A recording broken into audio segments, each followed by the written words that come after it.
konti ang tao pag ordinary day. Lunes kasi napasyal lang ako at maganda. Yung mga halaman, magkano po?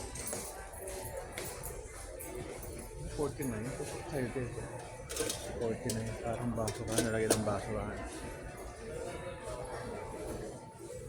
Ay nako, sarap mamasyal. Kaso, hindi naman tayo mamimili kasi puno na naman yung bahay namin. Pero ang ganda, pakita ko sa inyo itong bilihan ng halaman. Magkano ito? Mabasa eh. Mga 500. Patindi. Nasa garden area tayo. Kasi may mabibili kang mga stuffed toys, etc. Flower shop, ganda.